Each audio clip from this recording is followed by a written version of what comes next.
말씀 전에 함께 찬송하시겠습니다. 찬송가 235장 달고 오묘한 그 말씀. 찬송가 235장 달고 오묘한 그 말씀 함께 찬송하시겠습니다.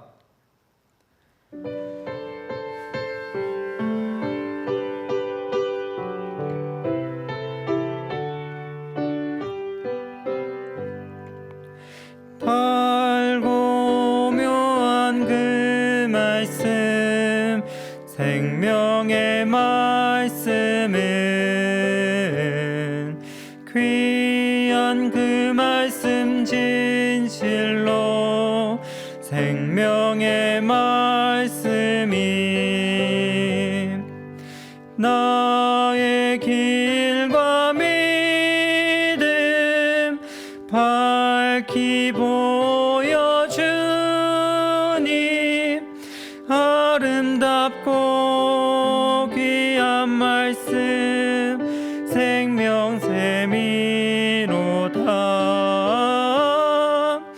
아름답고 귀한 말씀 생명샘이로다. 귀한 그 말씀 내 노래 제목이 되도다. 모든 사람의 복 주는 생명의 말씀을 값도 없이 받아 생명 길을 가니 아름답고 귀한 말씀 생명샘이로다. 아름답고 귀한 말씀 생명샘이로다.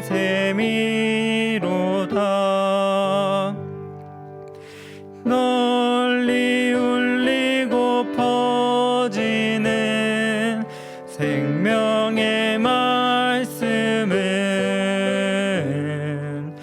마음의 용서와 평안을 골고루 주나니 다만 예수 말씀 들어 복을 받네. 아름답고 귀한 말씀 생명샘이로다. 아름답고 귀한 말씀 생명샘이로다. 아멘.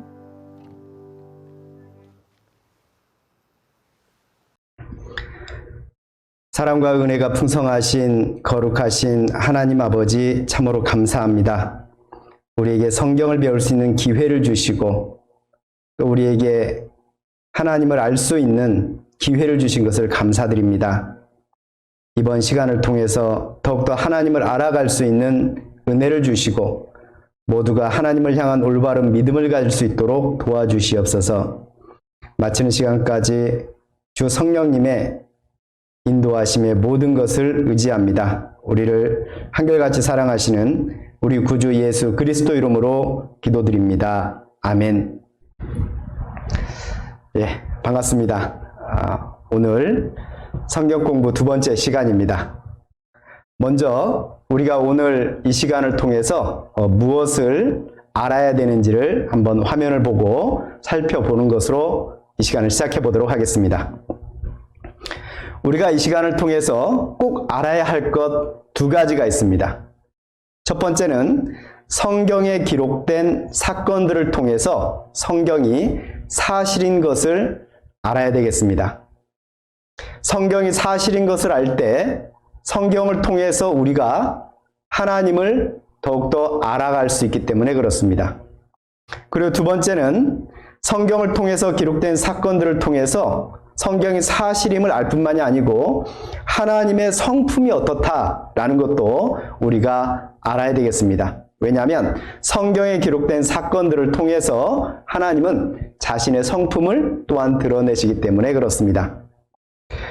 이전 시간 우리가 배운 내용을 간단하게 다시 한번 정리하면 이렇습니다. 첫 번째는 성경은 하나님을 알려주는 계시의 말씀이다 라는 것을 어제 우리가 배웠습니다. 다시 말하면 우리가 성경을 배우는 가장 중요한 목적, 그것은 무엇이냐? 바로 하나님을 아는 것이고 그 하나님을 우리에게 알려주기 위해서 하나님께서 직접 선지자들을 통해서 우리에게 자신을 보여주신 것이 바로 성경 말씀이다 라는 것입니다. 그리고 두 번째, 바로 그 성경을 통해서 우리가 알게 되는 가장 중요한 첫 번째 하나님에 대한 사실은 무엇이냐? 바로 하나님께서 천지 만물을 창조하신 창조주이시라는 겁니다. 어제 우리가 여기까지 배웠습니다. 자, 그럼 구체적으로 우리가 오늘 이 시간을 통해서 배우려는 뭐냐? 크게 세 가지입니다. 첫째는 인간의 역사가 시작된 에덴 동산의 사건을 배울 겁니다. 그리고 두 번째는 온 세상을 물로써 하나님께서 이 세상을 심판하신 사건이 있는데 바로 그 노아 홍수 사건에 대해서 또 배울 겁니다. 그리고 하나님께서 사람을 포기하지 않으시고 끝까지 하나님의 어떠하심을 알려주시려고 특별히 선택한 하나님의 증인이 있는데 그 하나님의 증인된 이스라엘 민족, 그들이 하나님의 증인이 되는 가장 중요한 첫 번째 사건이 있는데요. 그 사건인 출애굽 사건에 대해서 오늘 한번 배워보도록 하겠습니다. 시작하는 말씀으로 성경 말씀 이사야 45장 18절 말씀을 화면을 통해서 한번 함께 읽어보도록 하겠습니다. 여호와는 하늘을 창조하신 하나님이시며 땅도 조성하시고 경고케 하시되 헛되이 창조치 아니하시고 사람으로 거하게 지으신 자시니라. 그 말씀에 나는 여호와라 나 외에 다른 이가 없느니라. 하나님께서 천지 만물을 창조하셨는데요. 하나님께서 왜 천지 만물을 창조하셨을까? 도대체 이렇게 만든 목적이 뭘까? 조금 전에 읽은 이 본문의 말씀은 사람으로 거하게 하려고 라고 그 목적을 밝히고 있습니다. 다시 말하면 이 모든 것은 사람을 위해서 만들었다는 겁니다. 누군가가 우리를 위해서 무언가를 준비했다면 그 준비한 것이 가치 있고 귀하고 중요한 것일수록 그 대상이 그만큼 중요하다는 뜻일 겁니다. 그러면 하나님께서 이 모든 것을 사람을 위해서 지었다면 사람은 도대체 하나님 앞에서 얼마나 귀한 존재일까요? 사람이 무엇이길래 하나님께서 그토록 귀하게 생각하실까요? 그래서 에덴 동산의 사건을 본격적으로 배우기 전에 바로 사람의 창조에 대해서 언급하지 않을 수가 없습니다. 자, 창세기 2장 7절을 보면요. 여호와 하나님이 흙으로 사람을 지으시고 생기를 그 코에 불어 넣으시니 사람이 생명이 된지라 라고 이렇게 사람의 창조에 대해서 기록하고 있습니다. 하나님께서 사람을 창조할 때 흙으로 지었다 라고 말합니다. 다시 말하면 우리의 이 육체, 이 몸이 흙으로 지어졌다는 얘기입니다. 과연 그것이 사실인가? 어떤 분들은 여기서부터 탁 막히는 사람이 있는데요. 자료를 보면 18세기 말에서 19세기 초에 이르러서야 비로소 원형질, 광물질 등을 과학적으로 분석하는 기술이 개발되었습니다. 그래서 사람의 몸이 무엇으로 이루어져 있는지, 흙이 무엇으로 이루어져 있는지를 알 수 있게 된 거죠. 그 결과 흙의 구성 성분하고 사람의 구성 성분이 똑같다는 걸 알게 되었습니다. 흙으로 사람을 지었다는 이 성경 말씀이 사실이라는 것을 확인할 수 있게 된 것이죠. 화면을 보시면 흙의 구성 성분이 나오고 사람의 구성 성분이 나옵니다. 산소, 탄소, 수소, 질소, 칼슘. 이 모든 것들이 흙의 성분과 사람의 성분이 똑같습니다. 자, 그러면 하나님께서 흙으로 지은 이 몸을 위해서, 이 몸이 그토록 중요해서 이 모든 것을 창조했을까? 인간의 창조에 대해서 성경은 또 다른 부분에서 이렇게 말하고 있습니다. 창세기 1장 27절 말씀입니다. 하나님이 자기 형상, 곧 하나님의 형상대로 사람을 창조하시되 남자와 여자를 창조하시고, 하나님께서 사람의 몸을 흙으로 지었다라고 창세기 2장 7절에 말씀하시면서 또 다른 부분에는 사람을 하나님의 형상대로 지었다라고 그렇게 말하고 있습니다. 남자와 여자를 하나님의 형상대로 지었다. 그러면 하나님은 남자 하나님, 여자 하나님이 있다는 뜻이냐? 그건 아닌 것 같은데, 그러면 하나님의 형상대로 사람을 지었다는 것이 과연 무슨 뜻일까요? 신약성경 요한복음 4장 24절 말씀을 보면은 하나님은 영이시니 예배하는 자가 신령과 진정으로 예배할지니라. 좀 어려운 표현이긴 한데 일단 앞부분 하나님은 영이시니, 자, 하나님은 영이랍니다. 그러면 하나님의 형상대로 사람을 창조했다는 것은 최소한 우리의 겉모습을 말하는 것이 아니라는 것을 우리는 알 수가 있습니다.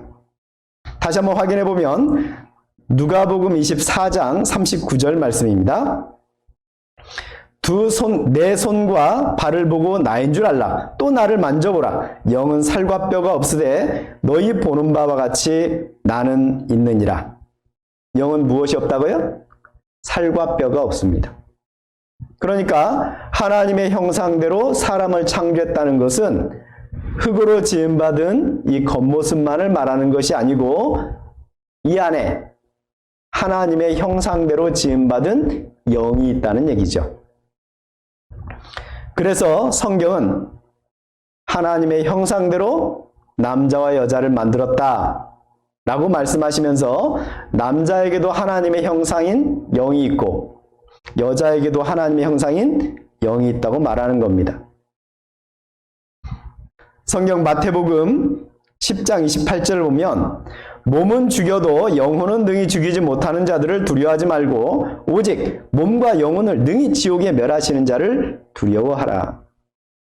성경은 분명히 사람을 몸과 영혼으로 나누어서 설명하고 있습니다. 다시 말하면 눈에 보이는 이 몸이 전부가 아니라는 것이죠.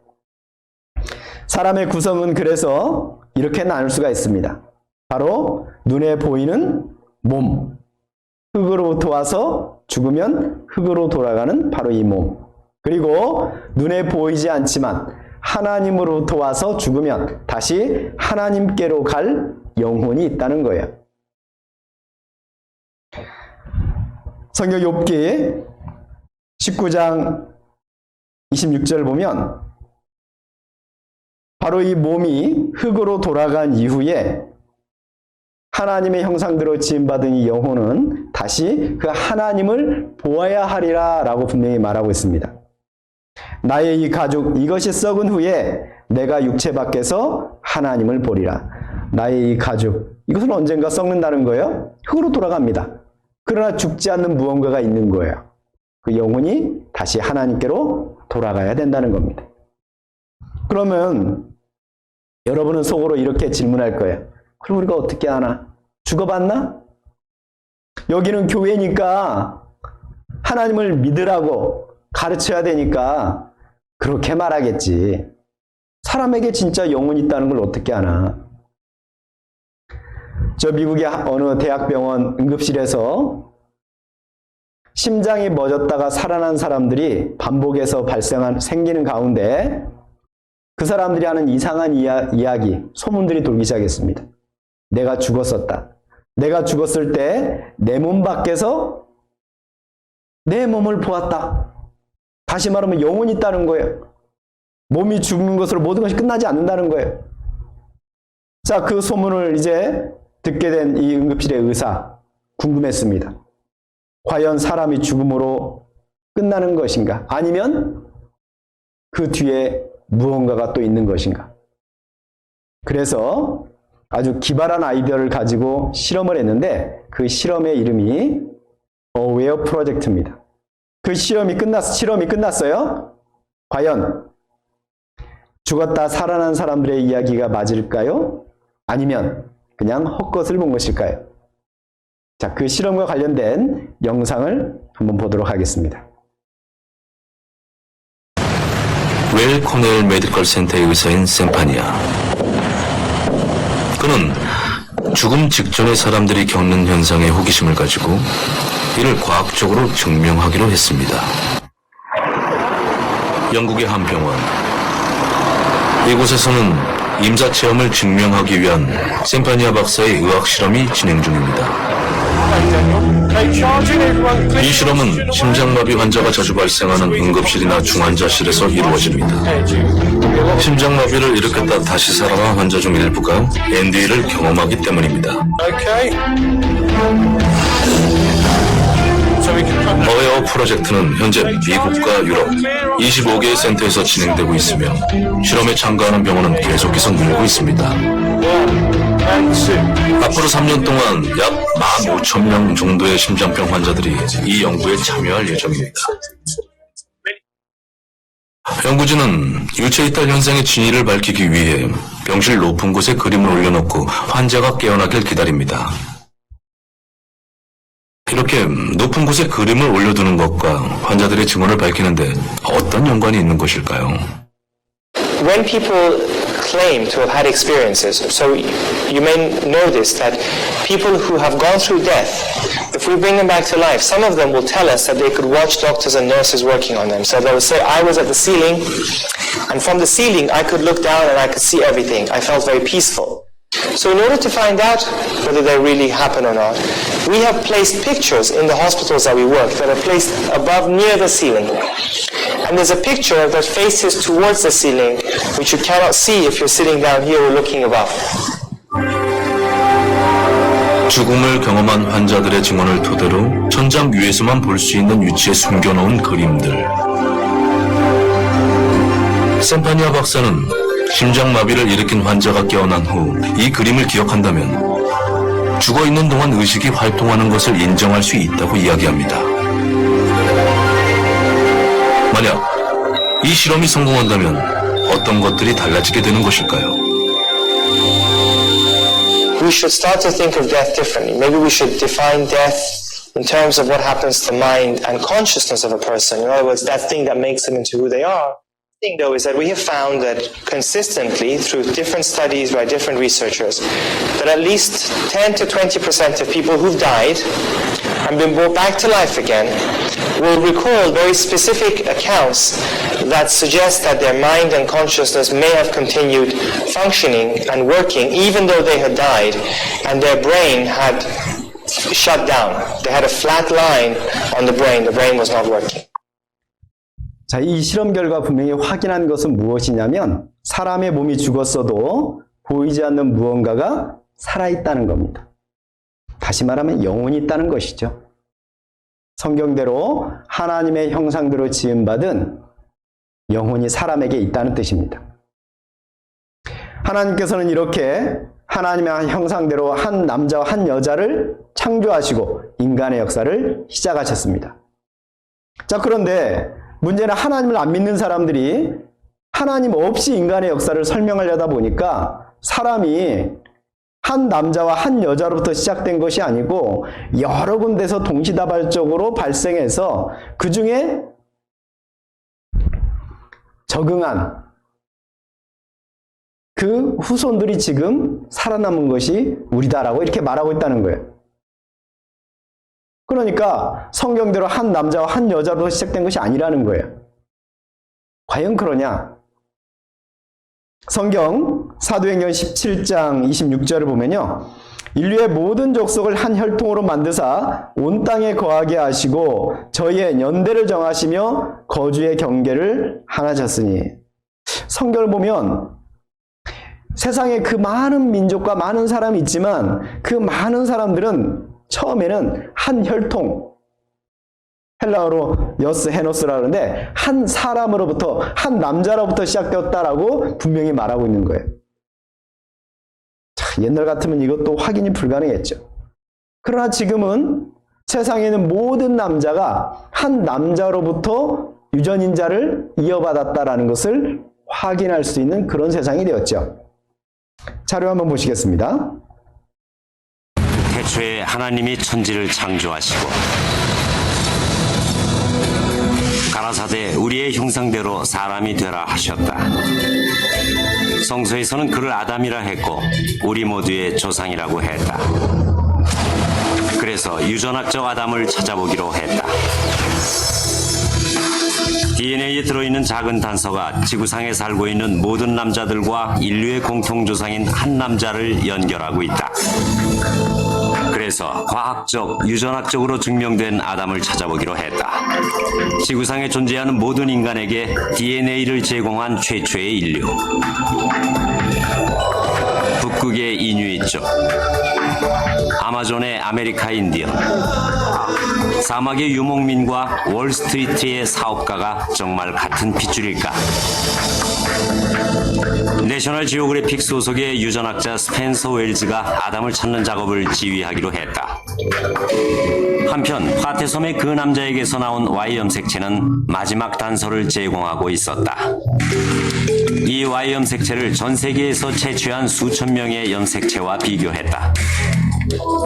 그 결과 엄청난 사실을 발견했다. 모든 Y 염색체에 존재하고 있으며 현재 전 세계 모든 남자들에게 있는 변종을 찾아낸 것이다. 우리가 찾고 있던 공통의 변종이었다. 우리는 DNA 추적을 통해 나무의 뿌리에 도달할 수 있었다. 모든 가지가 한 남자, 한 Y 염색체와 연결돼 있었다. 우리가 자세히 모든 것을 이해할 수는 없지만 이 영상이 우리에게 확인시켜주는 건 뭐냐면 지금 세상에 존재하는 모든 남자는 한 남자로부터 시작되었다는 겁니다. 그러면 여자는 어떠냐? 여자는 이보다 좀 더 일찍 밝혀졌습니다. 관련해서 또 영상 하나 보도록 하죠.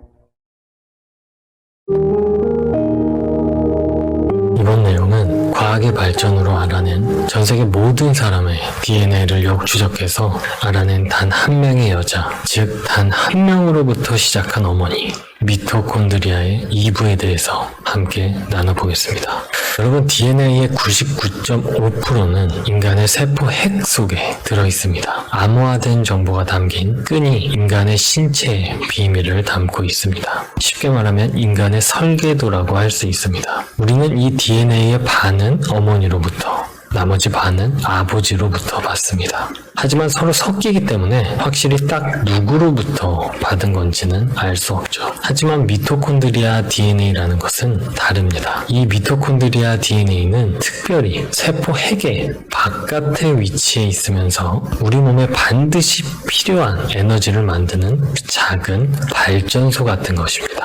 세포보다 더 작고 작은 이 미토콘드리아, 그 안은 우리가 아는 그 어떤 복잡한 발전소보다 완벽하게 시스템되어 있는 발전소입니다. 이런 미토콘드리아는 남녀인간 우리 모두의 몸에 들어있지만 이 미토콘드리아 DNA는 앞에 말씀드린 일반적인 DNA와는 달리 이 미토콘드리아 DNA는 오직 어머니에게서만 유전이 됩니다. 과학자들은 미토콘드리아 DNA는 거의 변화하지 않기 때문에 인간의 족보를 파악하는데 사용할 수 있는 증거가 되고 또 인류의 기원까지도 살펴볼 수가 있게 되는 것이죠. 자, 화면을 보시겠습니다. 보시면 제 몸에 있는 이 미토콘드리아는 저의 어머니에게서 왔고 저의 어머니의 미토콘드리아는 외할머니에게서 왔고, 이런 식으로 어머니의 어머니를 따라 거슬러 올라가면 인류의 시작인 미토콘드리아의 이부를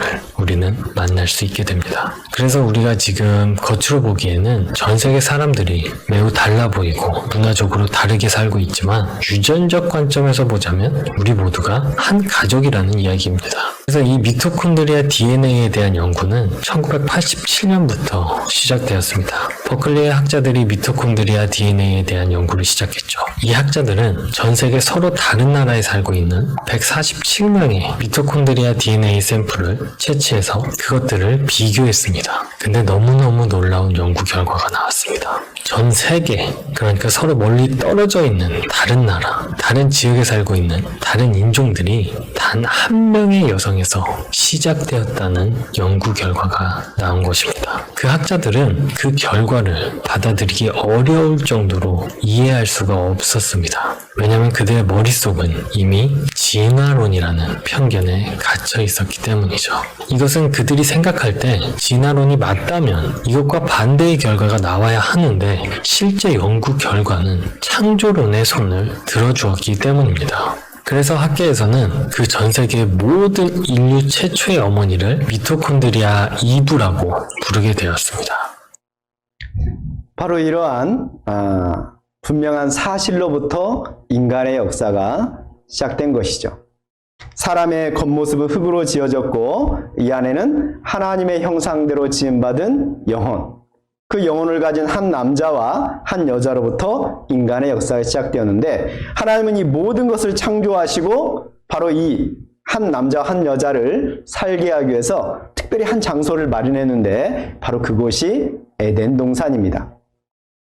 창세기 2장 8절을 보면요. 여호와 하나님이 동방의 에덴의 동산을 창설하시고 그 지으신 사람을 거기 두시고, 하나님께서 에덴의 동쪽에 크고 아주 아름다운 동산을 만드시고 거기에 그 지으신 사람을 두어 살게 하셨다는 거예요. 인간의 역사는 바로 여기서부터 시작을 합니다. 그러면 이 에덴 동산은 실제 존재했던 역사적 장소인가, 아니면 성경에만 나오는 가상의 장소인가? 그것도 확인해 봐야 될 것 같습니다. 자, 신문을 보니까 우리만 궁금했던 건 아닌 것 같아요. 그래서 에덴은 어디인가 모두가 궁금했어요. 어디지? 성경이 사실인가? 창세기 2장 10절부터 14절에 암시가 되어 있다. 바로 그곳을 찾을 수 있는 힌트가 있다는 거예요. 그러면 창세기 2장 10절부터 14절을 한번 읽어보지 않을 수가 없죠? 자, 10절부터 14절까지 제가 읽어드리겠습니다. 강이 에덴에서 발원하여 동산을 적시고 거기서부터 갈라져 네 근원이 되었으니 첫째의 이름은 비손이라. 금이 있는 하율라 온 땅에 둘렀으며 그 땅의 금은 정금이요 그곳에는 베들리엄과 호마노도 있으며, 둘째 강의 이름은 기혼이라. 구스 온 땅에 둘렸고 셋째 강의 이름은 히데길이라. 아수르 동편으로 흐르며 넷째 강은 유브라 되더라. 에덴에서부터 흘렀다는 네 개의 강이 여기 기록되어 있습니다. 만약에 이 네 개의 강이 지금도 흐르고 있다면 바로 그곳이 에덴 동산 자리라는 것을 우리는 확인할 수 있을 거예요. 자, 그래서 학자들은 이 네 개의 강을 찾아봤습니다. 그런데 이 네 개의 강을 다 찾진 못했어요. 하지만 아직도 흐르고 있는 두 개의 강을 찾아냈습니다. 바로 세 번째 히데겔, 영어식 발음으로는 티그리스, 그리고 네 번째 강 유프라데스입니다. 티그리스 강과 유프라데스, 그 사이에는 넓은 땅, 메소포타미아죠. 바로 거기서부터 인류의 문명이 시작되었습니다. 놀랍게도 성경과 일치하죠? 자, 신문을 보니까 에덴은 어디인가? 네 개의 강 이름이 명시가 되어 있는데 그 중에 두 개는 오늘 또 흐른다는 거예요. 바로 세 번째 티그리스, 네 번째 유프라데스. 이 강을 근거로 해서 학자들은 바로 티그리스 강과 유프라데스 강이 만나는 지금의 페르시아만 바로 이곳이 에덴 동산 자리라는 것을 추정하고 실제로 가봤습니다. 가봤더니 많은 흔적들이 있어요. 그래서 이제 학자들은 동의했습니다. 에덴 동산은 지금의 페르시아만이다. 자, 그런데 성경에는 분명히 4개의 강이 흘렀다고 되어 있는데 2개의 강밖에 없지 않느냐라고 반문하는 사람들이 있는 거예요. 그런데 놀랍게도 과학이 발달하다 보니까 땅속 깊은 곳까지 사진 촬영이 가능하고 과거의 지형이 어땠는가를 알아낼 수 있는 지식을 가지게 되었죠. 자, 그래서 화면을 보세요. 자, 인공위성에서 찍은 사진을 보니까 놀랍게도 티그리스 강과 유프라테스 강이 만나는 바로 그곳, 거기에 지금은 사라져버린 2개의 강의 흔적이 있었다는 거예요.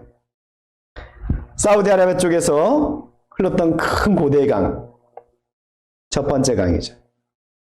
그 반대쪽에 있는 2번째 강, 기혼이죠. 그리고 3번째 티그리스, 4번째 유프라테스 강. 바로 이 4강이 만나는 페르시아만이 에덴 동산 옛자리라는 것을 알아내게 된 겁니다. 자, 그런데 한 가지 궁금한 게 생겨요. 그러면 하나님께서 에덴 동산을 아주 아름답게 살기 좋게 만들고 거기에 사람을 살게 했을 텐데 지금은 그렇지 않은 것 같은데 이유가 뭐냐? 일단 성경에 보니까 에덴 동산이 땅 속에 묻혔다는 기록이 있어요. 성경 에스겔 31장 18절 너의 영화와 광대함이 에덴 모든 나무 중에 어떤 것과 같은고 그러나 네가 에덴 나무와 함께 지하에 내려갈 것이요 거기서 할례 받지 못하고 칼에 살육당한 자 중에 누우리라. 이들은 바로와 그 모든 군대니라. 나주 여호와의 말이니라 하라. 이 에스겔 31장은 이집트라는 나라가 멸망할 것을 예언하는 예언의 말씀입니다. 그런데 하나님께서 이들의 멸망을 예언하면서 과거에 있었던 한 가지 사실을 끌어와요. 바로 에덴 동산 사건이죠. 과거에 에덴 동산이 아주 크고 광대한 나무들로 가득 차 있었는데 그 에덴 동산의 나무들이 땅 속에 들어간 것처럼 이집트 너희들도 망할 거다라는 거예요. 그러면 과연 에덴 동산이 실제로 성경 기록처럼 땅 속에 들어갔는가? 그것을 알 수 있는 증거가 있는가? 있죠. 자, 화면을 보세요. 화석연료가 만들어지는 과정, 한국석유공사 홈페이지에서 가져온 겁니다. 화석연료라는 것은 석탄, 석유, 천연가스 등을 말하는 거예요. 자, 이것들은 어떻게 만들어지느냐? 일단 동물과 식물이 썩어야 돼요. 땅 속에 묻혀야 되는 거예요. 그리고 엄청난 열과 압력을 받을 때 석탄, 석유, 천연가스가 생성이 됩니다. 그리고 사람들은 그것을 뽑아서 쓰는 것이죠. 에덴 동산 옛자리인 페르시아만 바로 그 지역은 파이프만 꽂으면 석유가 솟구쳐요.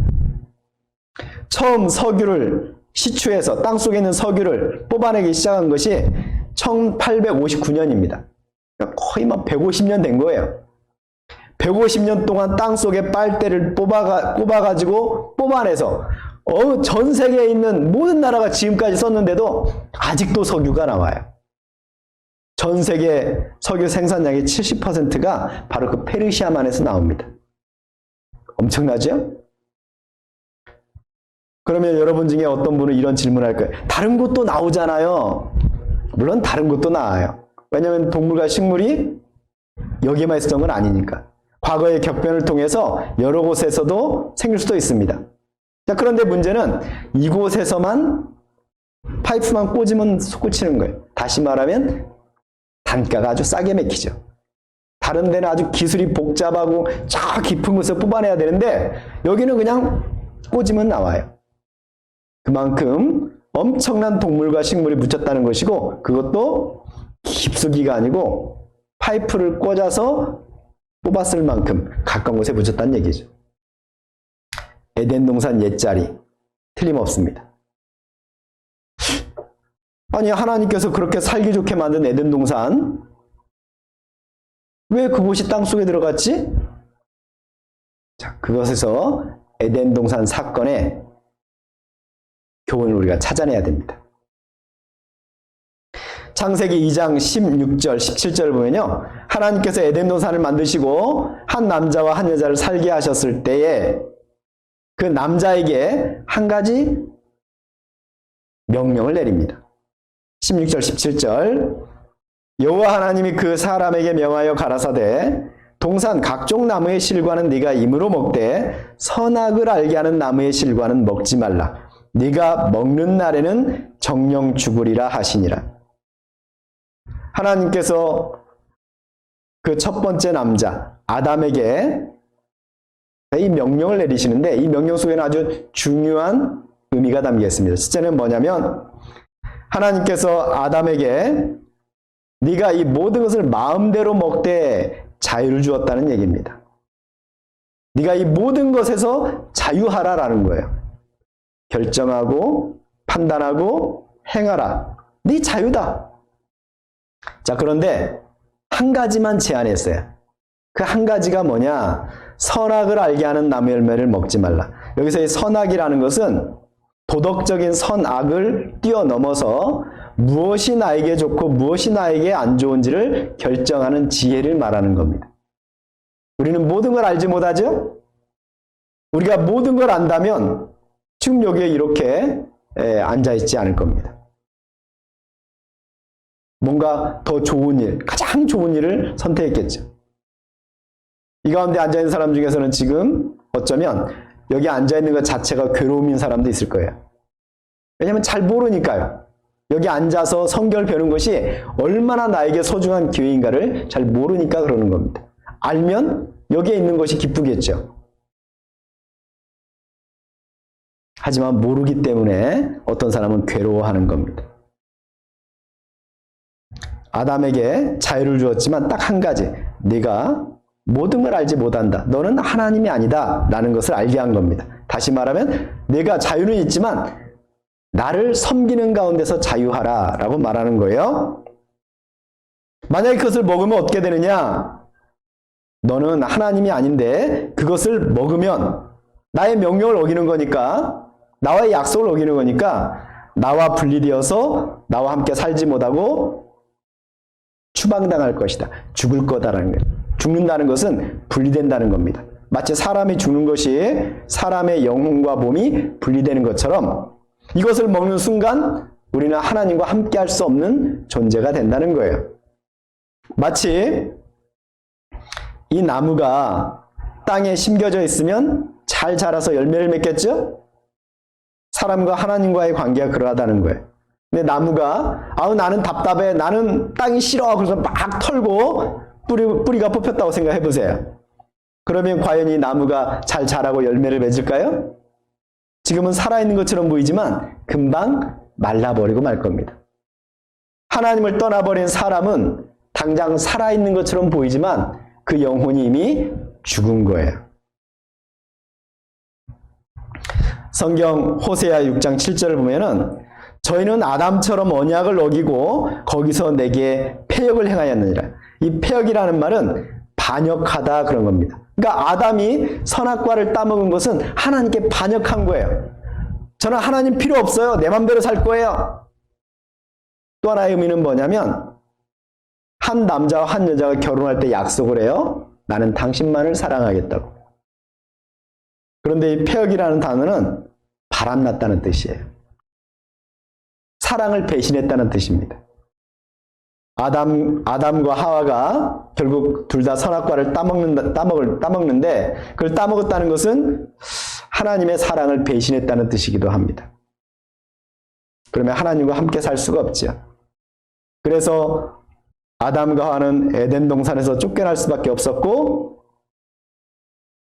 그 살아야 될 주인공이 떠나버린 에덴 동산은 필요가 없잖아요. 땅속에 들어갈 수밖에 없는 것이죠.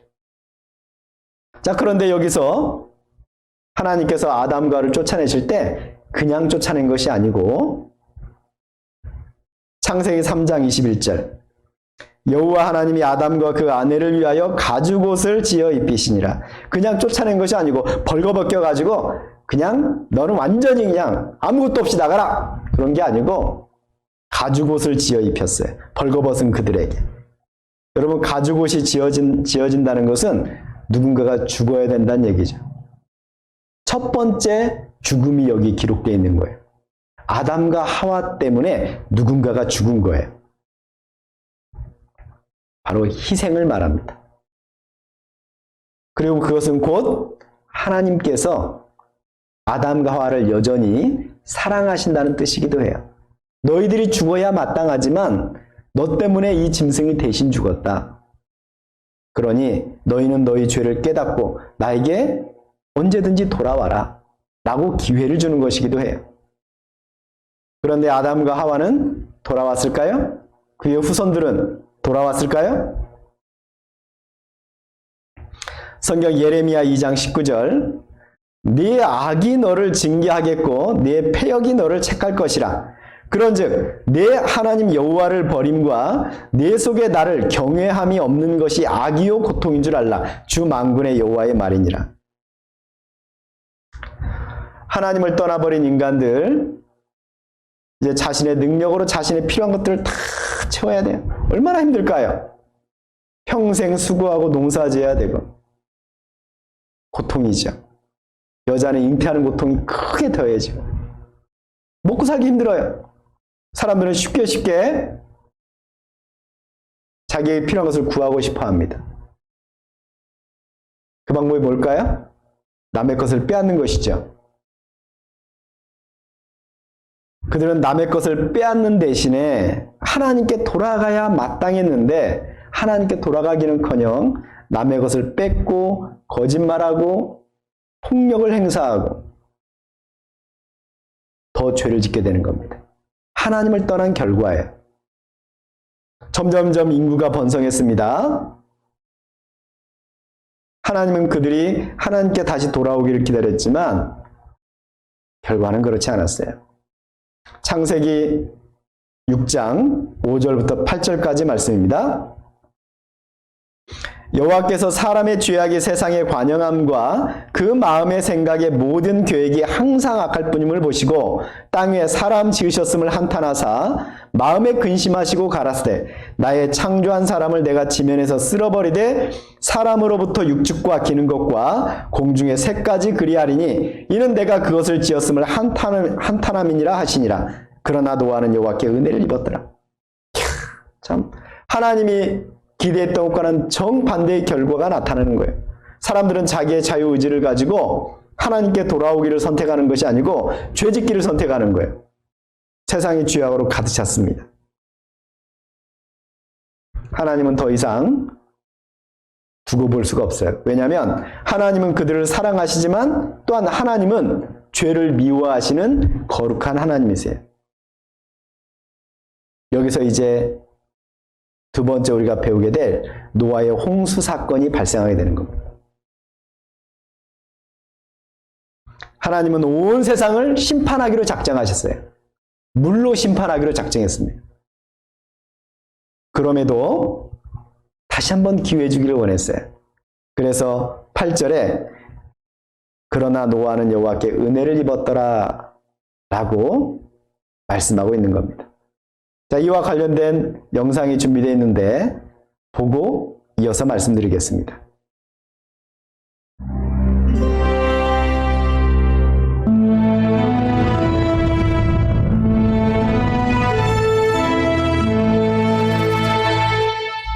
이날 여호와 하나님께서 노아에게 임하셨다. 노아야,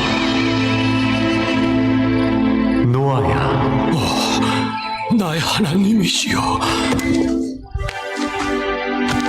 모든 혈육 있는 자의 강포가 땅에 가득함으로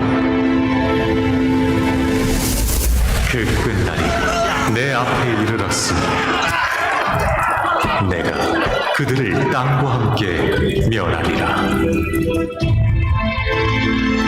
너는 잣나무로 너를 위하여 방주를 짓되 그 안에 간들을 막고 역청으로 그 안팎에 치라.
하나님은 노아라는 사람에게 이 홍수의 계획을 알려주시고 이 홍수로부터 피할 수 있는 방법, 큰 방주를 만들려고 그랬습니다. 이 방주라는 것은 일반적인 배와 다르게 방향을 결정할 수 있는 키가 없고 또 어디론가 나가기 위한 도시나 노, 그게 없습니다. 그냥 물 위에 떠 있게만 하면 되는 거예요.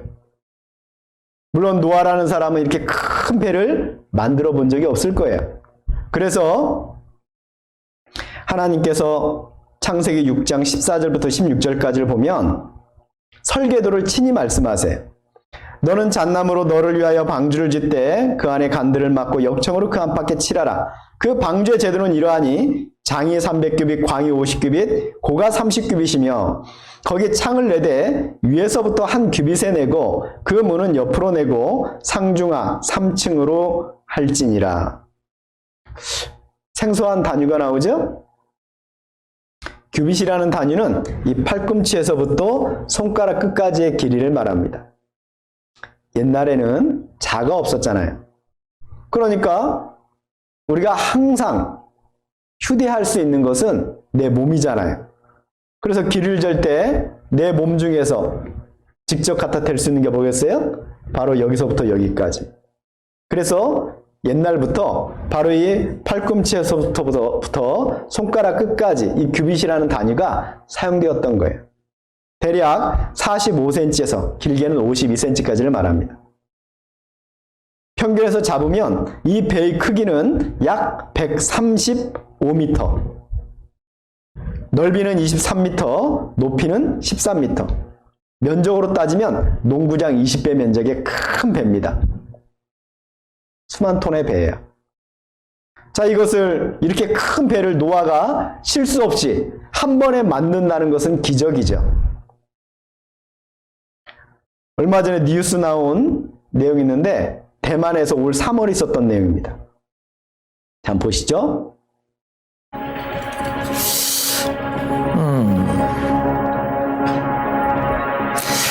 지금 뭐 약간 배 진수식 현장 같은데요. 그렇습니다. 1년 정도 만든 배인데, 지금 이제 소리가 들리죠. 그래서 대만에서 한 조선소에서 만든 배입니다. 그 원양어선인데 이제 1000톤급까지 갈 수 있는 대형 선박이고, 지난 주말 진수식 행사의 장면을 지금 보고 계십니다. 아, 이게 참치 원양어선. 그렇습니다. 그래서 지금 배가 이제 처음 출발하는 장면인데 갑자기 기울어집니다. 하는데 지금 옆으로 완전히 쓰러지죠. 이거 뭐 하는 거예요? 갑자기 물에 뜨자마자 얼마 가지도 못해서 갑자기 넘어졌습니다. 좀 믿기지 않으시겠지만 실제 상황인데요. 조선업계 관계자에 따르면 갑자기 배의 균형을 잡아주는 이제 평형수를 담는 탱크가 갑자기 문제가 평형수. 생겨서 그래서 갑자기 배가 지금 무너지지 않았나 조심스럽게 추측을 했는데 어쨌든 갑자기 배가 쓰러져서 당황한 모습입니다. 우리 세월호 참사 때 이 평형수 문제도 많이 이제 접했었잖아요. 자, 중요한 거 사람 타고 있었을 것 같은데. 네, 타고 있었습니다. 일단 경찰이 바로 예인선 내척을 출동시켜서 현장에서 구조 작업에 나섰고요. 1시간 만에 일단 배를 부두로 예인했고 완전히 좌초되지가 않아서 다행히 예인했고 10명의 사람이 배 안에 있었는데 다행히 큰 부상 없이 구조가 됐다고 합니다. 하지만 재산 피해가 예상보다 컸는데요. 사고어선의 제작비가 우리 돈으로 79억 원에 이른다고 하는데 이 비용이 진수식을 마치고 나갈 예정이었으나 바로 사고를 발생하게 되면서 좀 운행 자체도 차질을 빚기도 했다고 합니다. 그렇군요. 지금 수에즈 운하에서도 비슷한 일 있죠? 여러분 보세요. 1000톤도 안 되는 700톤의 배가요. 최고의 전문가들이 모여서 최고의 기술로 만든 저 배가 그만 몇 가지 실수로 인했는지 처음 출발하는 날 그냥 옆으로 기울어져 버리잖아요. 여러분 저렇게 큰 배를 만든다는 게 쉬운 게 아니에요. 근데 성경은 무려 135m나 되는 큰 배가 한치의 실수 없이 만들어졌고 그것이 그 엄청난 대홍수를 견뎠다라고 말하고 있어요.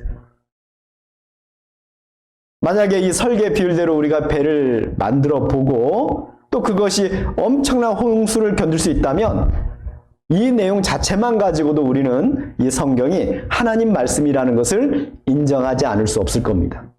왜냐하면 기가 막힌 설계잖아요. 노아는 이렇게 큰 배를 한 번도 만들어 본 적이 없지만 하나님의 경고를 듣고 만들었어요. 그리고 사람들에게 이걸 알렸습니다. 근데 문제는 아까 영상에서 잠깐 나왔지만 노아와 그의 가족 전체 8명 빼놓고는 아무도 그 말에 귀를 기울이지 않고 그 배에 타지 않았어요. 오직 동물들 암사 한 쌍씩, 코로 숨쉬는 동물들 암사 한 쌍씩만 배에 탔습니다. 창세기 7장 11절 12절 노아 600세대 전에 2월 곧 그달 17일이라 그날에 큰 기품의 샘들이 터지며 하늘의 창들이 열려 40주야를 비가 땅에 쏟아졌더라. 17절 홍수가 땅에 40일을 있었는지라 물이 많아져 방주가 땅에서 떠올랐고 물이 더 많아져 땅에 창이라매 방주가 물 위에 떠다녔으며 물이 땅에 더욱 창이라매 천하의 높은 산이 다 덮였더니. 이 노아의 홍수는 큰 기품의 샘이 터지는 것으로 시작합니다. 큰 기품이라는 것은 바다예요. 바다 밑에서 뻥 하고 샘들이 터지기 시작했다는 거예요. 아까 영상에서 잠깐 나왔죠? 다시 말하면 저 바다 속에 지진이 발생해서 엄청난 지진 해일이 발생했다는 거예요. 그리고 하늘의 창이 열려서 비가 40주야를 쏟아졌습니다. 이제 얼마나 많은 물이 하늘에 있었길래 40일을 땅에 쏟아졌을까? 자, 이 두 가지 우리가 먼저 짚고 넘어가지 않을 수가 없죠. 먼저 과연 저 바다 깊은 곳에 샘이 있는가? 1960년대 직접 들어가서 바다의 샘을 확인하기 전까지는 바다에 샘이 있다는 것을 믿을 수가 없었어요. 그런데 성경 욥기서에도 이미 나와 있듯이 성경은 저 바다 깊은 곳에 샘이 있다고 밝히고 있습니다. 얼마나 깊은 곳에 얼마나 많은 물이 있느냐? 최근에 연구 결과를 한번 잠깐 보고 확인해 보죠. 지구 땅속에서 비밀의 바다가 발견됐습니다. 물의 양도 어마어마한데요. 지구촌 과학계가 흥분하고 있습니다. 김수홍 기자의 보도입니다. 미국의 한 연구진이 미국 전역 2천여 곳의 지진파 분석을 통해 지구 속 물, 제2바다의 존재를 확인했다고 밝혔습니다. 물이 있는 것으로 추정되는 위치는 멘틀 전이대입니다. 멘틀 상층부와 하층부 사이 지점으로 지하 410km에서 660km 사이입니다. 그 양은 지구 면적의 70%를 차지하는 바다를 포함한 모든 육지상의 물을 합친 것의 3배는 된다고 연구진은 추정합니다. 이 엄청난 물이 빵 하고 터져나왔다고 생각해 보세요. 이 지구는 엄청난 대격변에 휩싸이지 않을 수 없는 겁니다. 또 하늘에서 비가 쏟아졌다고 돼 있죠? 과연 하늘에서 40일 동안 쏟아질 물이 있을까? 성경의 기록에 근거해서 우리가 한번 살펴볼 필요가 있습니다. 보시죠. 그게 뭐냐면은 하나님께서 지구를 덮고 있는 물을 하늘 위에 있는 물과 하늘 아래에 있는 물로 둘로 나누셨습니다. 궁창 위의 물과 궁창 아래의 물로 나눴다. 이렇게 돼 있거든요. 근데 여러분 보세요. 오늘날 지구를 보면 하늘 위에 있는 물은 주로 구름들이죠. 그 다음에 하늘 아래에 있는 물은 주로 바닷물이죠. 그 과학자들이 또 계산해봤어요. 야, 이 구름을 다 모으면 바닷물하고 비교해보면 얼마나 될까? 계산해봤더니 구름 다 모아봤자 바닷물에 비교해봐서 10만 분의 1밖에 안 됩니다. 지금 현재는. 그러니까 너무나 적은 양만 지금 하늘에 동동동동 떠 있는 겁니다. 이게 무슨 얘기냐면요.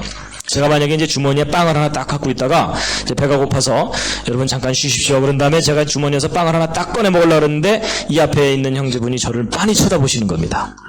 그걸 어떻게 혼자 먹을 수 있냐는 눈빛으로. 그래서 제가 이제 혼자 먹기가 쑥스러워서 빵에 10만 분의 1을 띄어서 드리면서 우리 나눠 먹죠. 뭐 이러면 이게 말이 돼야 한대요? 이게 말 안 되는 거 아시죠? 이게 무슨 얘기냐면 나눴다라고 하려면 서로 비교되는 정도의 양은 돼야 나눈다 이렇게 표현하는 거잖아요. 무슨 얘기냐면 성경 기록에 분명히 궁창 아래의 물과 궁창 위의 물로 나누게 했다. 이 얘기는 지금 현재보다 훨씬 많은 양의 물이 하늘 위에 있었었다라는 거겠죠. 그럼 적어도 40일 동안 계속 비가 내리려면 10m 정도는 된다 그랬죠. 그럼 적어도 10m 두께 이상의 물이 하늘 위에 떠 있어야 되는 겁니다. 근데 여러분 그것도 잘 생각해보면 물이 출렁출렁 하는 상태로 떠 있을 수 있겠어요? 그건 안 되겠죠. 그러면 출렁출렁 하는 그런 물 말고도 떠 있을 수 있는 게 뭐냐면 구름이에요. 구름이 결국 물이죠. 근데 구름이라고 생각하면 그것도 안 돼. 왜냐하면 지금 현재도 햇빛을 이렇게 많이 가리고 있는데 지금보다 훨씬 많은 물이 구름이 지구를 가리면 햇빛을 가리면은 지구 햇빛을 못 받잖아요.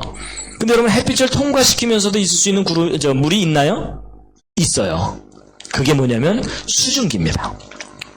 자, 그 40일 동안 쏟아졌던 물은 어느 날 갑자기 우연히 생긴 것이 아니고 하나님께서 처음 천지 만물을 창조할 때 궁창 위, 하늘 위의 물을 만드시고 또 궁창 아래, 하늘 아래의 물도 만드셨는데 바로 그때 만들었던 물이 노아의 홍수 때 다 쏟아진 겁니다. 온 세상을 덮는 엄청난 심판의 도구로 사용된 것이죠. 결국 창세기 7장 21절 22절에 있는 말씀대로 땅 위에 움직이는 생물은 다 죽었으니 곧 새와 육축과 들짐승과 땅에 기는 모든 것과 모든 사람이라. 육지에 있어 코로 생물의 기식을 호흡하는 것은 다 죽었더라. 코로 숨쉬는 건 결국 다 죽고 말았습니다. 특별히 사람들, 왜 이 심판을 받아 죽을 수밖에 없었을까요? 물론 1차적인 원인은 그들의 죄 때문입니다. 그런데 좀 더 근본적인 이유를 살펴보면 그들이 하나님께서 노아를 통해서 말씀하신 경고를 듣지 않았기 때문입니다. 그 배에 타지 않았기 때문이죠. 그 기회를 놓쳤기 때문입니다. 여러분, 하나님께서도 지금 우리에게 기회를 주고 있습니다. 이 기회를 놓치면 안 됩니다. 자, 이제 모든 사람, 모든 코로 숨쉬는 것들이 죽자 노아와 그의 가족 그리고 그 배에 탄 동물들만 살았어요. 거기서 영원히 살 수 없죠? 창세기 8장 3절. 물이 땅에서 물러가고 점점 물러가서 150일 후에 감하고 물이 점점점 물러갔습니다. 그래서 어떤 일이 있었냐? 시편 104편 8절에 보니까 주의 정하신 처소에 이르렀고 산은 오르고 골짜기는 내려갔나이다. 그전에는 없던 높은 산이 생기고 그전에는 없던 깊은 골짜기가 생겨서 그 골짜기에는 물이 메워지고 높은 산 위에는 이제 눈이 쌓이게 되겠죠? 기후의 변화가 아주 심하게 생긴 겁니다. 만약 지금 우리가 살고 있는 이 지구상에 물을 싹 빼버린다면 이 지구의 모습은 어떠한 모습일까? 영상을 통해 확인해 보죠. 자, 이 지구상에 있는 물을 쫙 전부 없애보니까 이 지구는 높은 산과 깊은 골짜기들로 이루어진 바로 그 모양이 되었습니다. 이 높은 산과 깊은 골짜기들은 이때 만들어진 것이죠. 원래부터 있던 것도 있고 그 뒤에 하나님께서 천지 만물을 창조할 때 묻히 드러나라 할 때 만들어진 것도 있고 그리고 이때 우리가 보고 있는 대부분의 것들이 만들어졌습니다. 자, 이런 대격변이 있는 가운데 창세기 8장 4절을 보니까 7월 곧 그달 17일에 방주가 아라랏산에 머물렀으며 이렇게 되어 있습니다. 물이 점점 빠져가는 가운데 노아와 그의 가족 그리고 짐승들이 탔던 그 배가 아라랏산이라는 곳에 머물게 되었어요. 그러면 아라랏산은 어딘가? 그리고 그 배가 지금도 있는가? 만약 아라랏산이 일정한 조건을 갖추고 있다면 다시 말하면 5,000m 이상의 높은 산이고 만년설로 덮여 있는 곳이고 노아의 방주가 그 꼭대기 부근에 머물렀다면 어쩌면 지금 노아의 방주가 남아있을지도 모르겠죠. 그래서 사람들은 아라랏산을 찾았고 그 꼭대기에 올라가 보려고 했습니다. 노아의 방주를 확인해 보려고 해요. 과연 찾았을까요? 아라랏산은 있었을까요? 영상으로 확인해 보시죠. 그런데 성경 속에 등장하는 아라랏산과 같은 지명의 산이 현재에도 남아있다. 그곳은 바로 터키의 아라랏산이다. 터키의 아라랏산은 그 지방 말로 쿠이누라고 불리기도 했는데 이는 노아의 산이라는 뜻이며 오랫동안 신성시 되어 온 곳인데다가 현재 이곳 동네 이름들은 지난 수천 년간 노아와 노아의 자손들의 이름을 사용하고 있다고 한다. 뿐만 아니라 이 아라랏산에는 바다에서만 볼 수 있는 어패류의 화석과 소금 등 대홍수가 있었음을 증명하는 흔적들이 발견되기도 했다. 1916년 여름 러시아 제3코커서스 항공 군대인데 로스코비카 중위는 새 비행기를 시험하느라 터키의 동부 지역과 아르메니아 지역 사이에 있는 아라랏산 근처를 비행하고 있었다. 그런데 어딨다! 중위는 비행 도중 산 정상에 있는 호수에서 놀라운 것을 발견했다. 그것은 바로 거대한 배였다.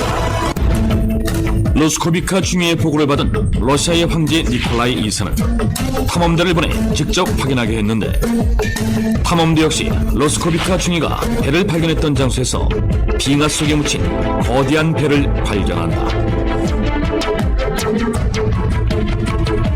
그 배는 120m가 넘는 길이었고 배 안에는 높이 5m 정도의 칸막이가 몇백 개나 있었다. 어떤 방은 아주 크고 천장이 높았으며 어떤 방은 바구니가 겹겹이 줄지어 있기도 했다. 탐험대원들은 흥분하지 않을 수 없었다. 이 배가 바로 노아의 방주라고 생각했기 때문이다. 그 후 터키의 아라랏산은 세계적인 주목을 받는다. 수많은 탐사대원들이 아라랏산을 찾게 되었으며 2009년 10월 홍콩에 위치한 기독교 영화 제작사인 터키의 과학자들로 구성된 탐사대가 터키의 아라랏산 탐사를 시작하게 된다. Guys, look over there.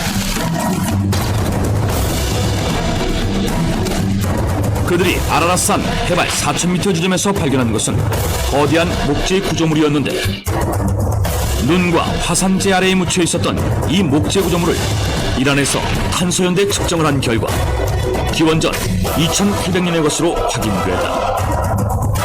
탐사팀은 이 측정 결과를 근거로 이 목재 구조물이 노아의 방주로 추정된다고 공식 발표하기에 이른다. 아라랏산이라는 곳이 실제로 존재했고 그 꼭대기 부근에서 노아의 방주가 발견되었어요. 성경에 기록된 이 엄청난 사건이 사실이었던 겁니다. 하나님을 떠난 죄악에 빠진 그 마지막이 어떤가를 우리에게 아주 잘 보여주는 사건이에요. 자, 그런데도 불구하고 사람들은 그래도 조금 그런데 라고 하면서 의문을 제기하는 내용들이 있어요. 자, 어떤 것들이 있는지 바로 이어서 영상을 보면서 그 문제에 대한 질문에 대한 답을 한번 찾아보도록 하죠. 노아는 600세의 나이에 방주에 올랐다는데 모든 종류의 동물을 어떻게 다 모아서 방주에 실었으며 어떻게 관리했을 것이며 또 나무로 만든 배가 어떻게 지구 대격변을 견뎌냈을 것이며 믿음을 시험하는 부분은 너무나 많은데 성경은 여기에 대해서 아무런 설명이 없다. 당연히 가능한 문제라는 듯이. 그런데 어쩌면 정말로 쉬운 문제였을지도 모른다. 하나하나 상식적으로 생각해보자. 먼저 그 많은 동물이 어떻게 방주에 다 탔냐 하는 문제다. 방주는 길이 135m, 폭이 22.5m, 높이 13.5m의 3층 구조물이다. 한 층이 900평 되는 3층짜리 건물인 셈이다. 방주에 탄 동물은 포유류 3,500종, 파충류 5,500종, 조류가 8,600종이다. 물에서 살 수 없는 동물들이다. 총 17,600여 종인데 한 쌍씩 탔다면 35,200마리 정도 된다. 이 동물들의 평균 크기는 양 정도다. 그런데 방주에는 양이 무려 12만 5천 마리 이상 들어갈 수 있다. 즉, 모든 종의 동물이 3쌍씩 들어갈 수 있다는 말이다. 만약 새끼들이었다면 훨씬 더 많이 태울 수 있다. 그러면 이 동물들은 어떻게 방주로 몰려왔을까? 모든 동물은 인간에게 없는 특수한 감각이 있다. 바로 이 초감각으로 자연재해를 예측해 대피하기도 하고 귀소 본능으로 정확히 제자리에 돌아오기도 한다. 전무후무한 지구 대격변이 일어날 즈음이면 이런 초감각을 통해 창조주의 지시를 받아 지구상 유일하게 안전한 곳 방주로 향했을 것이다. 그리고 방주를 향하는 길도 그리 멀지 않았을 거다. 왜냐하면 당시에는 모든 동물이 전 지역에 골고루 섞여 살았기 때문이다. 성경에는 추위와 더위에 대한 언급이 홍수 이후부터 기록된다. 태초에는 아담과 하와가 옷을 입지 않아도 불편하지 않았을 정도로 쾌적한 환경이었다는 거다. 이렇게 추위도 더위도 없었던 세상. 지금과는 전혀 다른 홍수 이전의 환경은 노화 현상에도 영향을 미쳐 지금보다 훨씬 긴 수명을 누리게 했을 거다. 창세기에 기록된 인류 족보를 보면 홍수 이후 인간의 수명이 급감하여 오늘날과 같은 수준으로 단축됐음을 알 수 있다. 다음, 이 많은 동물을 어떻게 먹이고 관리했을까? 이 문제는 더 쉽다. 동물은 환경이 급변할 때 놀라운 능력을 발휘한다. 바로 겨울잠과 같은 엄청난 수면 능력이다. 노아 홍수와 같은 대격변이 발생했다면 방주 안의 동물들은 죽은 듯이 자고 있었을 거다. 끝으로 믿음의 가장 큰 걸림돌, 방주 자체에 대한 궁금증이다. 과연 나무로 만든 방주가 지구 대격변으로부터 안전했을까? 실제로 실험을 해봤다. 1992년 한국해양연구원에서 방주의 안정성을 실험한 것이다. 선박의 안전의 가장 중요한 3가지 요건, 구조적 안정성, 복원성, 내향성을 테스트했는데 결론은 성경에 기록된 방주의 비율 10대 1.7대 1이 가장 안전한 값이라는 것입니다. 이 방주는 30m 쓰나미에도 안전하다는 결과가 나왔다. 이 결과는 당시 매스컴에 발표되기도 했다. 4,500년 전, 그 옛날에 가장 안전한 방주의 규격을 어떻게 알았을까? 우리가 알 수 있는 사실은 이 숫자가 창조주 하나님으로부터 나왔다는 것뿐이다.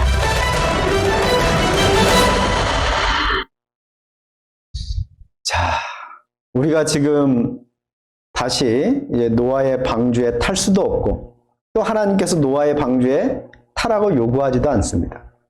왜냐하면 이것은 이미 지나간 사건이기 때문에 그렇습니다. 그런데도 우리가 왜 이걸 지금 배우느냐? 그때처럼 우리에게도 동일하게 지금 기회가 주어지기 때문에 그렇습니다. 이 모든 증거들을 통해서 믿을 것이냐 말 것이냐, 하나님 말씀에 귀를 기울일 것이냐 말 것이냐, 그 선택에 따라서 주어지는 결과는 엄청난 차이를 보일 겁니다. 자, 노아 홍수 위에 살아난 노아의 가족들, 그리고 그로부터 새로운 신인류가 시작됩니다. 그들은 이 엄청난 사건을 경험했기 때문에 이제 하나님을 섬기고 하나님 말씀에 순종하며 행복하게 잘 살았을까요? 안타깝게도 성경은 그렇게 그 이후의 역사를 말하지 않습니다. 안타깝게도 에덴 동산 이래로 사람은 하나님으로부터 분리되어서 계속해서 멀어지고 있는 거예요. 돌아갈 능력이 없어져 버린 것 같습니다. 하나님은 계속해서 떠나가면서 오히려 하나님과의 약속을 어기는 그들을 전 세계에 흩어버렸습니다. 그리고 말을 서로 다르게 섞여버렸어요. 그게 바벨탑 사건이거든요. 이제 온 세상 가운데 하나님을 찾는 사람이 한 사람도 없는 때가 되고 말았습니다. 이대로 인간의 역사가 지속된다면 가망이 없어요. 자, 그런데 놀랍게도 하나님께서 그 가운데 또 한 가지 우리를 위해서 놀라운 계획을 펼쳐가십니다. 마치 노아를 통해서 홍수를 예비케 한 것처럼 한 사람을 선택해서 한 민족을 이루고 그 민족이 하나님의 증인이 되어서 우리에게 노아에게 그러했던 것처럼 심판으로부터 피할 수 있는 기회를 주는 것이죠. 그래서 우리가 만나야 되는 하나님의 증인이 있습니다. 자, 서점에 갔더니 책 중에 이런 책이 있더라고요. 죽기 전에 한 번은 유대인을 만나라. 왜 유대인을 만나야 될까? 사람들이 세상에 돈 많은 사람들, 성공한 사람들, 학자들, 예술가들을 살펴보니까 유대인들이 많은 거예요. 야, 그들은 어떻게 그렇게 돈을 많이 벌고 공부도 잘하고 자녀 양육도 잘하고 어떻게 그렇게 됐을까? 연구해 봐야 되겠다. 아마 그 연구 결과를 여기에 써놓은 것 같습니다. 그 유대인을 이스라엘 민족이라고도 하는데 또 다른 말로는 히브리 민족이라고도 하고요. 그들은 그들을 연구해서 그 결과로 성공의 비법을 배우고 싶었던 것 같아요. 그런데 우리는 또 다른 이유로 이들을 만나야 됩니다. 바로 좀 전에 얘기했던 하나님께서 준비하신 특별한 계획, 하나님을 증거할 증인으로서 우리는 그들을 만나 그들이 경험한 하나님에 관한 어떠한 것을 들어야 되기 때문에 그렇습니다. 자, 이스라엘 민족은 과연 어떤 민족일까? 잠깐 영상 하나 보겠습니다. 확실한 증인 이스라엘. 사람들은 흔히 성경을 기독교인들이 보는 종교의 경전이라고 생각합니다. 그러나 성경을 연구한 학자들은 실제 역사와 인생의 진리를 기록한 책이라고 말합니다. 우리 시대 과학의 발달로 인해 성경이 사실이라는 게 각 분야에서 밝혀지고 있습니다. 성경을 연구한 전문가들은 모든 사람들이 확인할 수 있는 확실한 증거로 이스라엘을 지목하고 있습니다. 이스라엘은 중동에 위치한 국가로 인구는 1,500만 명 정도며 전 세계 인구의 0.2%에 해당하는 작은 나라입니다. 그런데 성경은 3,500년 전에 이 작은 나라가 모든 민족 위에 뛰어날 것에 대해 말하고 있습니다.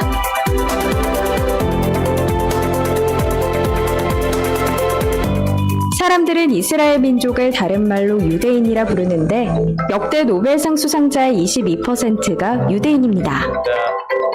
특히 경제학상의 경우 역대 수상자의 41%가 유대인이며 이외 물리학상, 의학상 등 과학 분야에서도 유대인은 두각을 나타내고 있습니다.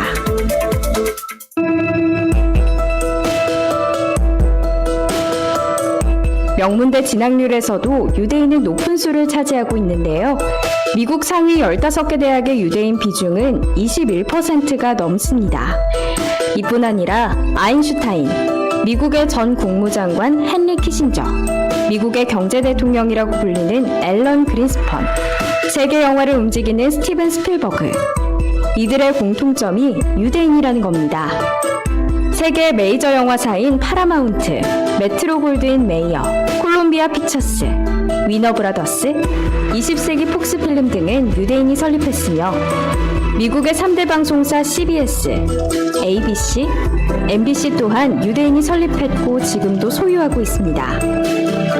이외에도 미국에서 유대인의 영향력은 절대적입니다. 1900년 동안 전 세계에 분산돼 망했던 이스라엘이 이렇게 강한 나라가 될 거라고 그 누구도 상상하지 못했을 겁니다. 그러나 성경은 지금부터 3,500년 전부터 이스라엘이 반드시 회복되고 세계 모든 나라 위에 뛰어나게 될 것을 예언했습니다. 이스라엘은 성경이 사실이라는 많은 증거 중 하나에 불과합니다. 성경을 더 자세히 확인해 본다면 하나님의 존재와 인생의 진리를 확인하고 참된 행복을 찾을 수 있습니다. 자, 이스라엘 민족의 역사를 배우는 것이 성경의 하나님의 말씀이라는 유일한 증거는 아니지만 가장 중요한 증거 중에 하나라고는 말할 수 있습니다. 왜냐하면 하나님께서 그들을 특별히 선택했기 때문에 그렇습니다. 성경은 하나님께서 그들을 특별히 선택한 목적, 바로 하나님의 증인으로서 그들을 선택했다고 말하고 있습니다. 성경 이사야 43장 10절에 보면 그들은 하나님의 증인이라고 말하고 있습니다. 그들은 하나님을 목격하고 경험하고 그것을 성경에 기록했습니다. 바로 그들이 기록한 그 성경을 우리는 지금 배우고 있고 이 성경을 통해서 하나님이 어떤 분이라는 것을 알아가고 있는 겁니다. 그리고 그들의 역사는 그들의 역사로 끝나는 것이 아니고 그들의 모습은 여기 앉아있는 우리들의 거울이라고 말하고 있습니다. 그들이 하나님을 떠났을 때 어떻게 되고 하나님 말씀을 섬겼을 때 어떻게 되는지 그건 곧 우리가 하나님을 믿었을 때 또는 그렇지 않았을 때 어떠한 결과를 가져올지를 미리 보여주는 거울과 같다는 거예요. 또 그들의 역사를 배워가다 보면 하나님께서 계획하신 인류의 역사가 어디까지 진행되었는지를 알 수 있습니다. 그들은 하나님의 시간표예요. 그리고 가장 중요한 그들은 온 인류를 구원하시기 위해서 이 세상에 오신 예수 그리스도를 이 땅에 보내시기 위한 통로로서 특별히 하나님께서 준비하신 민족입니다.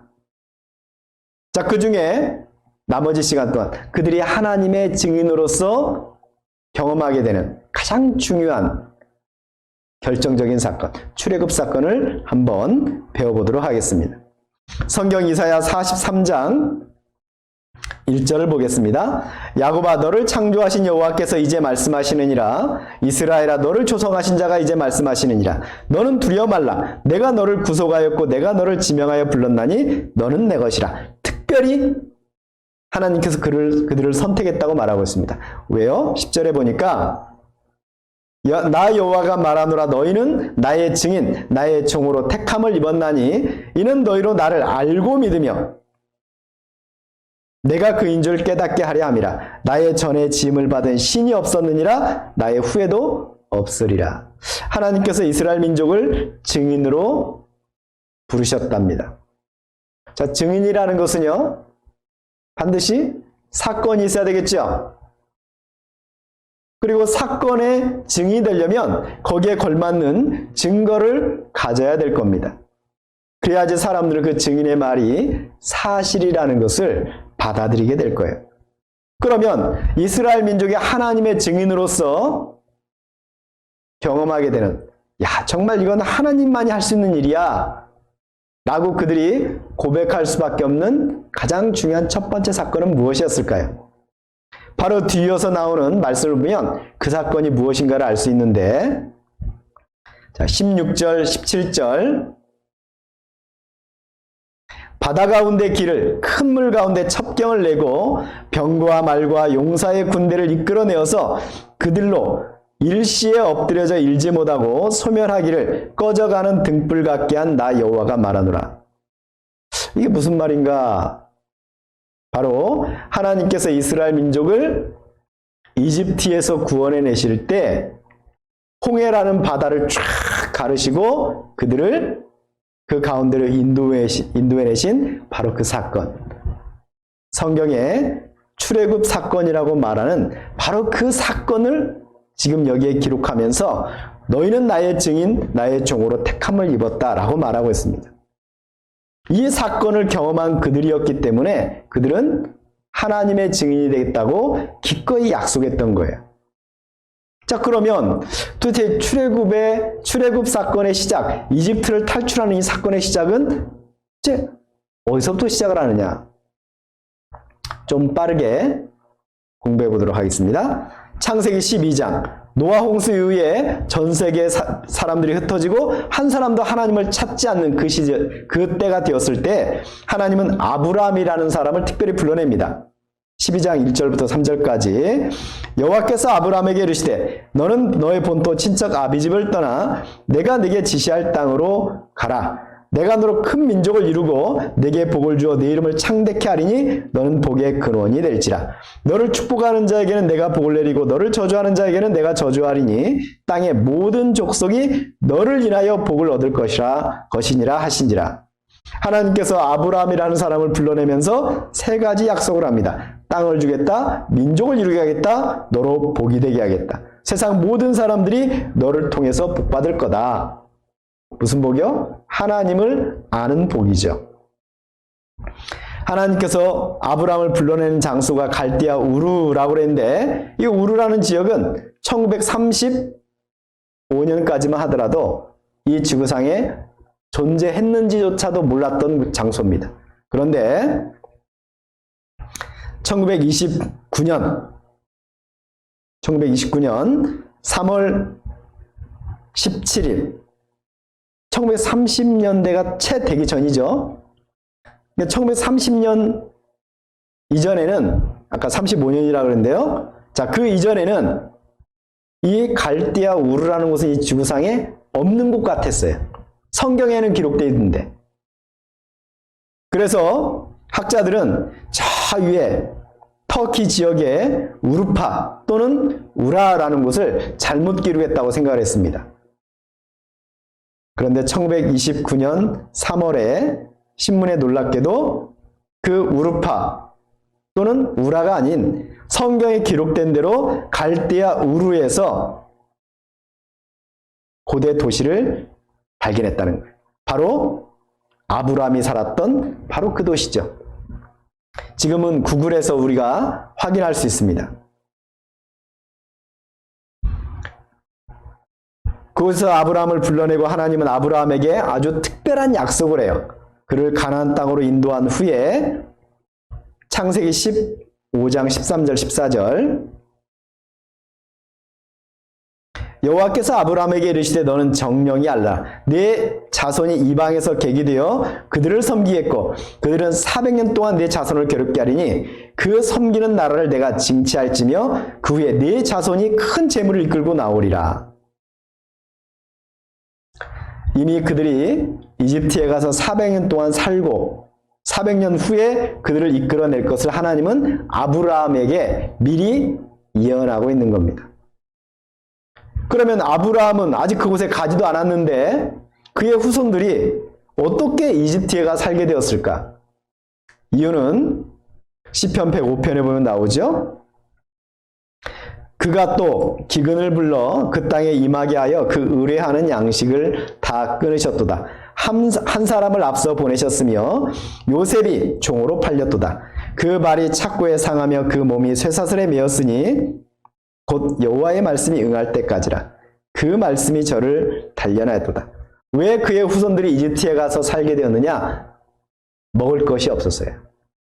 먹을 것이 없어서 먹을 것을 구하러 이집트에 가게 되었는데 그때 하나님께서 먼저 보낸 사람이 여기 있죠? 요셉, 아브라함의 증손자입니다.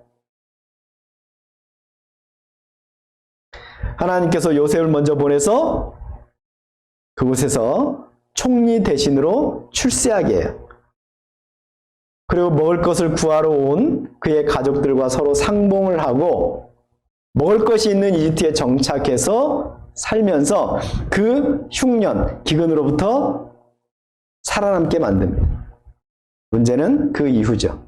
그것을 기근이, 흉년이 끝나면 원래 그 땅으로 돌아가야 되는데 먹고 살기 편한데 누가 돌아가겠어요? 그 땅에 정착해버리는 겁니다. 발견된 유물에 의하면 이집트에서 요셉의 곡창이 발굴되었고 실제로 이집트의 총리 대신으로 요셉이 있었다. 역사적 사실이다. 라는 것이 밝혀졌습니다. 자, 그곳에 정착해서 점점점 번창해 가고 있을 때 이집트의 역사에는 격변기가 발생합니다. 바로 새 왕조가 들어선 것이죠. 출애굽기 1장 8절을 보면은 요셉을 알지 못하는 새 왕이 일어나 애굽을 다스리더니 요셉을 알지 못하는 새 왕조가 바뀐 겁니다. 그 전에 왕조 때는 떵떵거리고 잘 살았는데 이제 새 왕조가 들어서니까 이제 그들은 한순간 나락으로 떨어질 수밖에 없는 거예요. 과거의 왕조에 다시 협조할까 봐 그들을 한순간에 노예로 만들고 강제 노역을 하게 하는 거예요. 그들은 이제 그 고통 가운데서 수많은 세월을 보냅니다.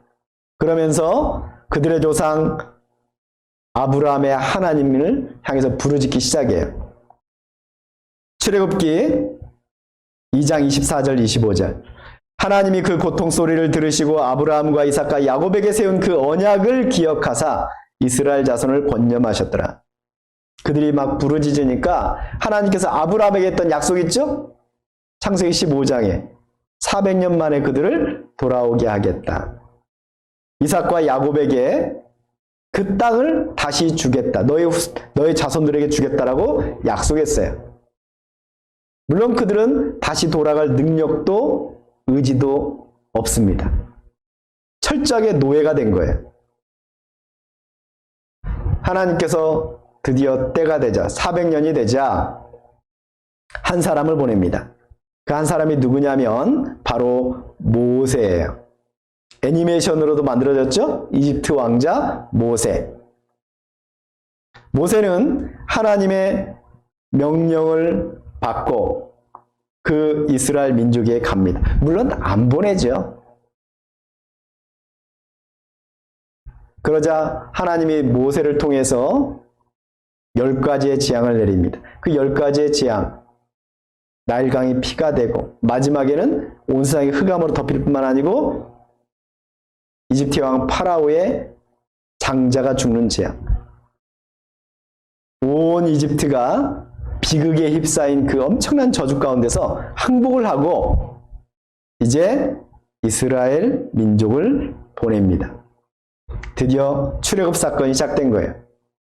지도를 보면 그들이 어디로 이렇게 통해 있는지를 알 수 있습니다.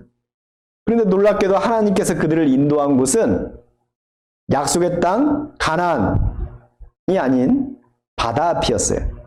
이 지도에서 보는 바로 그곳입니다. 앞에는 바다, 뒤에는 산이 있고 그 산 사이에 골짜기 길이 있죠? 마치 감옥에 갇힌 것과 같은 그런 상황으로 하나님은 그들을 이끌어 가셨어요. 어떻게 오지? 뒤늦게 이집트의 군대가 쫓아오고 도망갈 곳은 없고 그때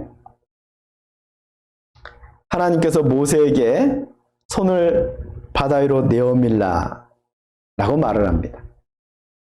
출애굽기 14장 21절부터 23절까지 모세가 바다 위로 손을 내어민데 여호와께서 큰 동풍으로 밤새도록 바닷물을 물러가게 하시니 물이 갈라져 바다가 마른 땅이 된지라. 이스라엘 자손이 바다 가운데 육지로 행하고 물은 그들의 좌우에 벽이 되니 애굽 사람들과 바로의 말들 병거들과 그 마병들이 다 그 뒤를 쫓아 바다 가운데로 들어오는지라. 28절 물이 다시 흘러 병거들과 기병들을 덮되 그들의 뒤를 쫓아 바다에 들어간 바로의 군대는 다 덮고 바로의 군대를 다 덮고 하나도 남기지 아니하였더라. 놀랍게도 바다가 갈라지고 이스라엘 민족이 그것을 건너는 거예요. 이집트의 군대가 뒤따라가다가 다시 바다가 하나가 돼서 다 물에 빠져 죽었습니다. 자, 이 동화 같은 얘기가 정말 사실일까? 이스라엘 민족이 머물렀던 그 장소를 고증해서 찾아가 봤습니다. 앞에 바다가 있어요. 이곳을 과연 이스라엘 민족이 건넜을까? 보니까 그곳을 건넜다라고 하는 3000년 전의 기둥이 지금도 있어요. 이스라엘 왕 솔로몬이 세웠던 기둥이 있습니다. 이곳 같은데 이곳 바닷속의 모습이 어떨까? 조사해 보니까 놀랍게도 다른 곳은 무려 1000m 이상의 깊은 바다인데 바로 이스라엘 민족이 머물렀던 바로 그 앞바다만 폭 6km, 깊이는 한 200m 정도의 얕은 마치 바닷속에 도로가 놓여져 있는 것 같은 지형이에요. 마치 바닷속에 건널 수 있는 다리가 있는 것처럼. 하지만 200m도 굉장히 깊죠? 과연 이곳을 건넜을까? 모든 상황이 바로 이곳이라고 말하고 있는데 과연 이곳이 맞을까? 직접 들어가서 확인해 보는 수밖에 없겠죠? 자, 그래서 들어가 보았습니다.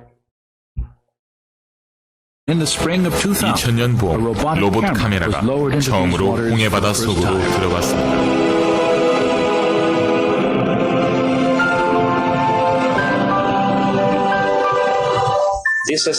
우리가 무선 조정 카메라를 가지고 그곳에 들어간 것은 처음 있는 일이었습니다. 로봇 카메라 조사를 통해 많은 산으로 덮인 인위적인 모양과 형태의 물체를 발견했습니다. 그것은 산호 형태의 아치 모양과 큰 원판 모양의 엉켜진 조각들이었습니다. 이제 우리는 카메라를 이동시켜서 기이한 형태의 모양을 탐사하려 합니다. 이 모양들은 한 곳에서뿐만 아니라 여러 곳에서 계속해서 발견되어집니다. 우리는 전차축과 허브 그리고 바퀴 같은 것들을 보았습니다. 이것은 자연적인 모습의 산호가 아니라 어떤 인공물에 산호가 붙어 자란 것으로 보입니다. 그리고 그것들은 전 세계 어느 곳에 있는 산호의 형태와도 달라 보였습니다. 처음 탐사 때 한 가지 특이한 형태의 물체가 바다 밑바닥에 있었습니다. 그것은 고든 막대기에 둥근 원판이 올려져 있는 원형 테이블 모양이었습니다.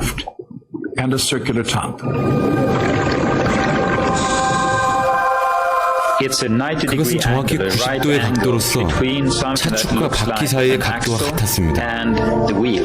여러분도 다양한 모양의 자연적인 산호와 인공물에 붙어 자란 산호와의 차이를 알 수 있을 것입니다.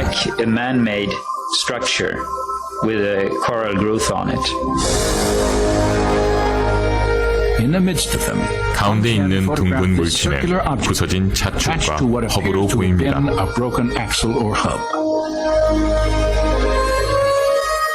이 발견은 두 가지의 중요한 의미를 갖습니다. 하나는 고대 이집트에서 이러한 모양의 바퀴를 만들었던 시기와 모세가 홍해를 건넜다고 생각하는 시점이 정확히 일치한다는 것입니다. 다른 하나는 성경의 기록에 맞추어 홍해 사건을 증명해주는 최근에 발견된 실질적 증거라는 것입니다.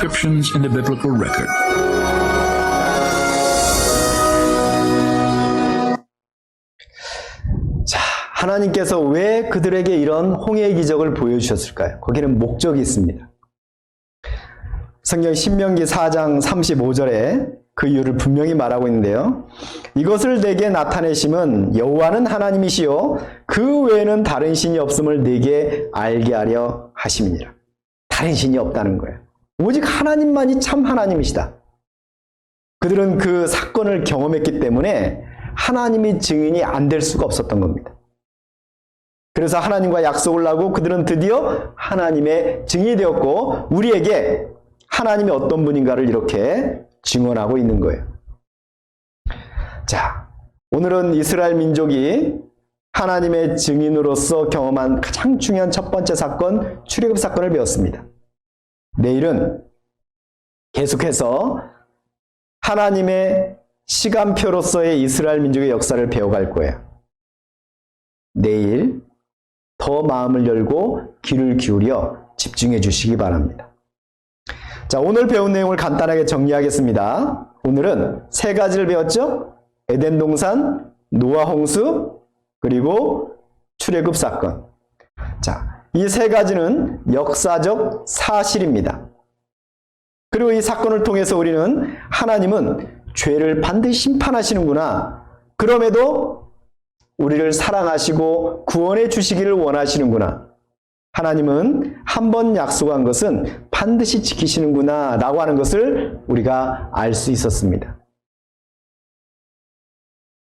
그리고 또 한 가지 우리가 잊지 말아야 될 것은 사람은 에덴 동산 이래로 하나님으로부터 분리되어 있는 상태구나. 다시 돌아가야 되는구나. 우리가 여기서 성경을 배우는 가장 중요한 이유도 바로 그것 때문이구나 라는 걸 알아야 됩니다. 다음 시간에도 꼭 귀를 기울여 마음을 열고 하나님이 어떤 분인가 알아가시기 바랍니다. 기도하겠습니다. 사랑과 은혜가 풍성하신 거룩하신 하나님 참으로 감사합니다. 이번 학예 수양회를 통해서 하나님을 알고 하나님을 믿을 수 있는 귀한 기회 주심에 감사드립니다. 끝까지 마음을 열고 들을 수 있도록 도와주시고 결국 모두가 구원에 이를 수 있도록 은혜 베풀어 주시옵소서. 이후의 시간을 또 오직 주 성령님의 자비롭고 능력 있는 손길 아래 모든 것을 의지하며 우리를 한결같이 사랑하시는 우리 구주 예수 그리스도 이름으로 기도드립니다. 아멘.